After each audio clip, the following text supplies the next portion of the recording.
आज हम आचार्य चाणक्य की जो कोटेशंस हैं उसकी डेप्थ में चलेंगे और डीपली समझने की कोशिश करेंगे कि वो किस तरीके से सोचते थे। तो उनका जो पहला और सबसे फेमस कोट है वो है, अधिक सीधा साधा होना भी अच्छा नहीं है। सीधे वृक्ष पहले काट लिए जाते हैं और टेढ़े मेढ़े बच जाते हैं। यहां पे जो सीधा साधा होने की बात करी जा रही है ना, उसका कनेक्शन ईमानदारी या बेईमानी से नहीं है, उसका कनेक्शन समझदारी और बेवकूफी से है। मतलब वो ये नहीं कह रहे कि आप सीधे साधे मत बनो, मतलब कि आप बेईमान हो जाओ, या फिर अगर कोई सामने वाला चोर है तो उसके साथ में चोर बन जाओ। ये नहीं कहा जा रहा है यहां पर यह कहा जा रहा है कि अगर कोई क्रिमिनल है और आपको हार्म करने के लिए आ रहा है तो इतने बेवकूफ मत बनो कि वो जो चाहे आकर के आसानी से आपके साथ में करके चला जाए। तो सीधा साधा किस कॉन्टेक्स्ट में कहा जा रहा है? सीधा साधा कहा जा रहा है समझदार और बेवकूफ के कॉन्टेक्स्ट में। अब कौन है समझदार और कौन है बेवकूफ? अगर हम अपने दिमाग को यूज ना करें तो हमको क्या कहोगे? आप बेवकूफ भी कह सकते हो और सीधा साधा भी कह सकते हो, बिल्कुल एक जानवर के जैसा भोला भाला, जो उसका बेसिक नेचर होता है बस उसके हिसाब से चलता चला जाता है, वो एक सीधी डायरेक्शन में चलता है। इसलिए जानवर को पकड़ा जा सकता है, उसको कैद किया जा सकता है और उसको अपने हिसाब से चलाया जा सकता है। उसको इंसान यूज कर सकता है और करता ही है। तो अगर आप इंसान होने के बावजूद भी अपना दिमाग यूज नहीं करते हो तो क्या कहेंगे? आपको सीधा साधा भी कह सकते हैं और बेवकूफ भी कह सकते हैं। क्यों? क्योंकि आप एक ही डायरेक्शन में चलते चले जाते हो। जो भी आपका बेसिक नेचर है बस उसके हिसाब से चलते ही चले जाओगे। ये नहीं देखोगे कि सिचुएशन क्या है, ये नहीं देखोगे कि सामने वाला क्या है। इनफैक्ट आचार्य चाणक्य का ही एक और कोटेशन है जो इस बात से बिल्कुल परफेक्टली लिंक होता है। वो क्या कहते हैं? जो तुम्हारी बात सुनते हुए इधर उधर देखे उस पर कभी विश्वास मत करो। कितनी पावरफुल बात करी जा रही है। जो सीधा साधा आदमी होगा वो इस बात की डेप्थ को नहीं समझ पाएगा, वो इस बात को समझ ही नहीं पाएगा। जो तुम्हारी बात सुनते हुए इधर उधर देखे उस पर विश्वास क्यों ना करो? क्योंकि वो कुछ और ही सोच रहा है। वो आपकी बात में जब इंटरेस्टेड नहीं है तो आप में इंटरेस्टेड कैसे होगा? उसका इंटरेस्ट सिर्फ इसमें है कि जो वो चाहता है वो फटाफट से कैसे हो जाए, चाहे उसमें आपका नुकसान भी हो जाए तब भी उसको फर्क नहीं पड़ता है। जो आपकी बात तक सुनने में इंटरेस्टेड नहीं है वो आप में कैसे इंटरेस्टेड होगा? तो इस तरीके से हमको पहले समझना होता है कि जो सामने वाला पर्सन है उसके दिमाग में क्या चल रहा है, उसके अकॉर्डिंग एक्ट करना होता है। नहीं तो हम बहुत ही बुरी तरीके से लाइफ में फंस सकते हैं और फंसते ही हैं। जैसे कि एक जानवर फंस जाता है एक आदमी के जाल में, ऐसे ही जो सीधे साधे लोग होते हैं, यानी जो अपना दिमाग नहीं लगाते हैं, वो फंस जाते हैं ऐसे लोगों के जाल में जो बिल्कुल शिकारी के जैसे होते हैं, जिनका काम ही यही होता है कि जो लोग सीधे साधे हैं किसी तरीके से उनको फंसा दिया जाए, किसी तरीके से उनको बेवकूफ बना दिया जाए। तो अगर इन शिकारियों से आपको बचना है तो आपको टेढ़ा होना पड़ेगा। टेढ़ा मतलब बेईमान नहीं, टेढ़ा मतलब समझदार होना पड़ेगा। समझदार मतलब क्या? कि आपका माइंड किसी भी सिचुएशन की दोनों साइड्स को देख सके, दोनों पहलुओं को देख सके, तो आपको कहेंगे आप समझदार हो, नहीं तो आप बेवकूफ हो। तो टेढ़े का मतलब क्या? कि वो अडैप्ट कर जाते हैं, वो बदल जाते हैं सिचुएशंस के अकॉर्डिंग। और सीधे का मतलब क्या? कि जो नहीं बदलते हैं, जो खुद को चेंज करने के लिए तैयार नहीं है। और इसको इस तरीके से भी आप कह सकते हो कि सीधे का मतलब क्या? कि जो सीख नहीं रहा है, जो भी कुछ उसके साथ पास्ट में हुआ है वो सीख नहीं रहा है, यानी कि एक ही गलती को बार बार कर रहा है। उसी को तो हम बेवकूफ कहेंगे ना। गलती करना मतलब बेवकूफी नहीं, एक ही गलती को बार बार करते रहना वो बेवकूफी है। और समझदार किसको कहेंगे? जो ना सिर्फ अपनी गलतियों से सीखे बल्कि दूसरों की गलतियों से भी सीख जाए, वो समझदार है। उसको आप टेढ़ा भी कह सकते हो, क्योंकि अब उसकी खुद की लाइफ का जो एक्सपीरियंस है, मान लो इस दायरे में है, वो उसके बियॉन्ड भी सोच सकता है। क्यों? क्योंकि उसने औरों के लाइफ के एक्सपीरियंसेस से भी सीख लिया है। नेक्स्ट कोट इज, भय को नजदीक ना आने दो। अगर ये नजदीक आए तो इस पर हमला कर दो, यानी भय से भागो मत, इसका सामना करो। किस भय की बात करी जा रही है यहां पर? पहले उसको समझना पड़ेगा। दो तरह के डर हैं जो हर इंसान के अंदर होते हैं। एक डर है जो रियलिटी पे बेस्ड है, उसका फिजिकल भी बोल सकते हो। वो डर हम सबके अंदर होना चाहिए। वो डर बुरा नहीं है, वो हमको बचाता है। फॉर एग्जाम्पल, आप अगर किसी एक ऐसी बिल्डिंग के 10वें फ्लोर पे जाकर के एज पे खड़े हो जाओगे जहां से कि आप अगर नीचे गिरे तो आप मर सकते हो, तो वहां पर जैसे जैसे आप आगे बढ़ रहे होगे आपको डर लगेगा। तो क्या उसका सामना करना है? क्या बिल्कुल एज पे जाकर के खड़े हो जाना है जहां पे कि अगर हल्की सी भी गलती हो या हल्की सी भी हवा चले तो आप नीचे गिरो और मरो, ये बात करी जा रही है? नहीं। तो डर बुरा नहीं है। बहुत लोग मेरे से क्वेश्चन पूछते हैं कि किस तरीके से डर को हम खत्म करें। मैंने कहा अगर डर आपके अंदर से खत्म हो गया तो आप भी खत्म हो जाओगे।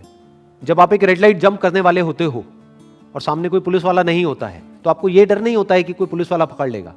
आपको यह डर होता है, आप चारों तरफ देखते हो कि कहीं कोई बस तो नहीं आ रही फुल स्पीड में, तो आपके अंदर एक डर है कि कहीं मैं मर ना जाऊं। तो एक है जो रियलिटी पे बेस्ड है, तो उसकी बात यहां पर नहीं हो रही है कि उस पर हमला कर दो। यहां पर किसकी बात हो रही है? Psychological fears. आपकी अपनी कुछ इमेजिनेशंस हैं, उससे आप डर रहे हो। और अगर आप ध्यान से ऑब्जर्व करोगे 90% जो फियर्स हमारे अंदर होते हैं वो साइकोलॉजिकल होते हैं। माइंड अपने आप ही एक किसी भी सिचुएशन की वर्स्ट साइड को देख लेता है या वर्स्ट सिचुएशन को इमेजिन करने लग जाता है और खुद ही उससे डरने लग जाता है। आजकल इसका सबसे अच्छा एग्जांपल है कि आपको कोई भी बीमारी हो, छोटी से छोटी भी, आप गूगल पे जाकर के सर्च करो, वो बीमारी खत्म होगी जाकर के कैंसर पे, तो अब आप डर रहे हो कि कहीं मुझे कैंसर तो नहीं है। अब इस डर का क्या इलाज है कि बैठे बैठे डरते मत रहो, जाकर के अपना टेस्ट करा लो। तो बहुत सारे हमारे डर ऐसे होते हैं जो साइकोलॉजिकल होते हैं, उससे नहीं डरना है। उसकी बात करी जा रही है कि अगर उस तरह का कोई डर लगे तो उस पर हमला कर दो। फॉर एग्जाम्पल, आपको अपनी क्लास में, आप किसी स्कूल में हो या कॉलेज में हो, एक प्रेजेंटेशन देनी है और उससे आपको डर लग रहा है, तो आपके अंदर से क्या आएगा? जब आप डरते चले जाओगे, चल यार जिस दिन मेरी प्रेजेंटेशन है उस दिन छुट्टी मार लेता हूं, छोड़ना कौन जाएगा। तो ये कहा जा रहा है कि ये हरकत मत करो, क्योंकि ये डर आपका साइकोलॉजिकल है, ये किसी रियलिटी पे बेस नहीं है। ऐसा नहीं है कि आपकी प्रेजेंटेशन में थोड़ी सी गलती आपसे हो गई तो आपको मार दिया जाएगा या आपको स्कूल या कॉलेज से बाहर निकाल देंगे। तो आपका जो डर है वो साइकोलॉजिकल है। और एक बार अगर डर गए, एक बार कोई भी साइकोलॉजिकल डर आपके अंदर आ गया तो वो डर धीरे धीरे धीरे धीरे बढ़ने लग जाता है। फिर वो डर एक सिचुएशन तक नहीं रहता है, आपकी लाइफ के हर एस्पेक्ट पे वो रिफ्लेक्ट होने लग जाता है।